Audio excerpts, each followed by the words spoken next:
더불어민주당 이재명 대선 후보는 과학기술 공약을 발표하며 정책 행보를 펼쳤습니다. 오후에는 소상공인 손실보상안을 논의할 예정인데요. 네, 국회 취재기자 연결해서 자세한 소식 들어보겠습니다. 정주희 기자. 네, 민주당 이재명 후보는 오늘 오전 당사에서 과학기술 정책 공약을 발표했습니다. 이 후보는 과학기술을 국정과제 맨 앞에 배치하겠다고 약속했는데요. 구체적으로는 과학기술 혁신 부총리를 만들어 예산 권한을 위임하고 2030년까지 달 착륙 프로젝트를 완성해 우주기술 자립을 이루겠다고 약속했습니다.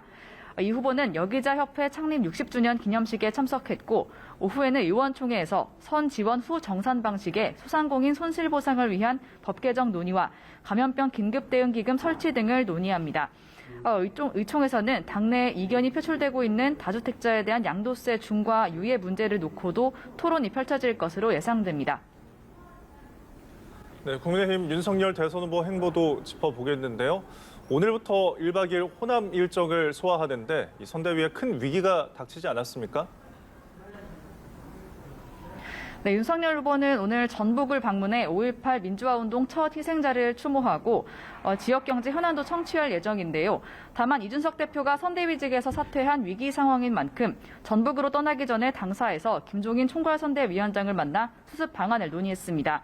윤 후보는 선대위가 좀 더 효율적으로 운영될 수 있도록 김종인 위원장이 좀 더 그립을 강하게 잡겠다고 말했고 그렇게 해달라고 말씀드렸다고 밝혔습니다. 김종인 위원장은 선대위를 시기적으로 전면 개편할 수 없지만 다시는 이런 사태가 발생하지 않도록 정리하겠다고 말했습니다. 이준석 대표는 오늘 오전 연합뉴스TV와의 통화에서 선대위 복귀 가능성과 관련해 전혀 생각이 없다고 일축했습니다. 이 대표는 잠시 후 김종인 위원장과 오찬을 함께 하는데요.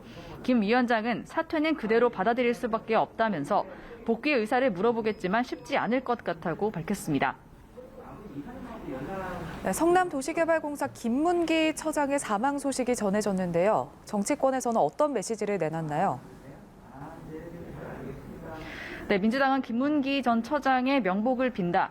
유가족 여러분들께 깊은 애도의 말씀을 드린다고 밝혔습니다. 고용진 선대위 수석 대변인은 더 이상 소중한 목숨이 희생되어서는 안 된다면서도 진실규명을 방해하는 일도 발생하지 않아야 한다며 공정하고 신속한 수사를 촉구했습니다. 국민의힘은 이재명 후보에게 화살을 돌렸는데요. 이양수 선대위 수석 대변인은 검찰이 수사를 미적대는 사이 그분의 개입 여부를 밝혀줄 핵심 인사들이 속속 죽음으로 내몰리고 있다고 비판했습니다. 그러면서 진실을 밝힐 방법은 특검뿐인데 이재명 후보와 민주당의 이중 플레이가 한 달째 계속되고 있다며 특검 수용을 촉구했습니다. 정의당 심상정 후보는 이재명 후보의 책임이 없는가 묻지 않을 수 없다며 결자 해지를 촉구하는 한편 검찰총장의 사퇴도 요구했습니다. 국민의당 안철수 후보는 몸통만 놔두고 깃털만 잡는 검찰의 여당 눈높이 맞춤 수사가 비극을 초래했다며 특검 도입을 거듭 촉구했습니다. 지금까지 국회에서 연합뉴스TV 정주희입니다.